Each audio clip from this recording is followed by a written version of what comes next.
Pemirsa, di zaman yang serba digital ini, maka proses informasi khususnya di rumah sakit terkait dengan pelayanan kesehatan harusnya lebih cepat dan baik. Bahkan Kementerian Kesehatan sudah memprioritaskan Banjarmasin di Yankesnya, yaitu warga harus sudah mengetahui kondisi pelayanan di 26 puskesmas yang tersebar di kota Seribu Sungai ini, mulai dari jam buka, tutup pelayanan, dan juga jenis pelayanan kesehatan hingga dokter yang bertugas, juga termasuk ketersediaan obat yang ada di puskesmas tersebut.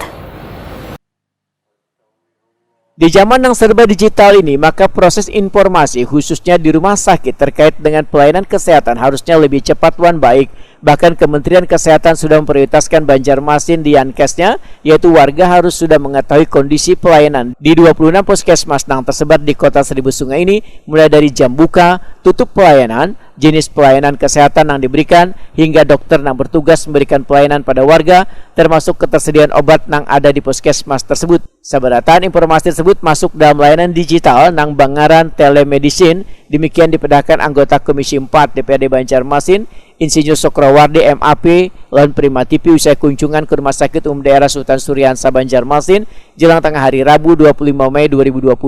Politisi Partai Golkar ini menegaskan obat yang tersedia dalam program telemedicine adalah buatan asli Indonesia. Informasi ini didapat sehabis Komisi 4 DPRD Banjarmasin melakukan kunjungan ke Kementerian Kesehatan beberapa waktu lalu. Sehingga Banjarmasin yang sudah menjadi Smart City, harusnya Dinas Kominfotik segeranya bekerjasama dengan Dinas Kesehatan agar program telemedicine tersebut bisa saling bersinergi.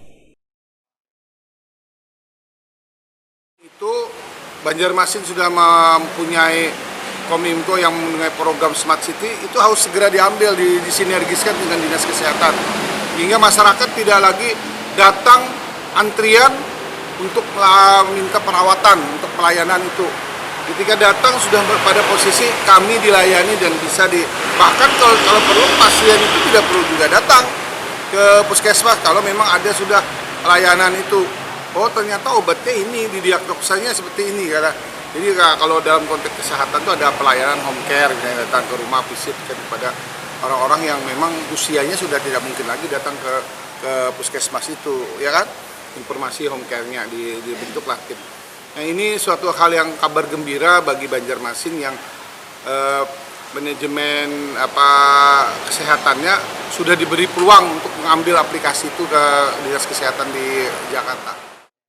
Sokrowardi menambahkan, aplikasi yang nantinya tersedia di Dinas Kesehatan tersebut bisa disebarkan melalui kaum milenial kepada warga, supaya warga di 5 kecamatan di Banjarmasin ini mengetahui layanan yang diberikan oleh puskesmas di wilayahnya masing-masing, sehingga mempermudah warga untuk mendapatkan layanan kesehatan.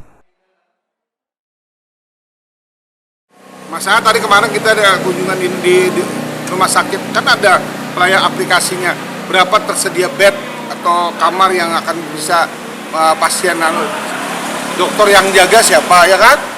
Nah itu bahkan tersedia, misalnya kemarin pasca COVID kemarin, oksigen tuh sudah kelihatan tersedia stoknya. Jadi orang nggak ada panik misalnya, oh ke rumah sakit itu ngapain ke situ, nggak ada oksigennya.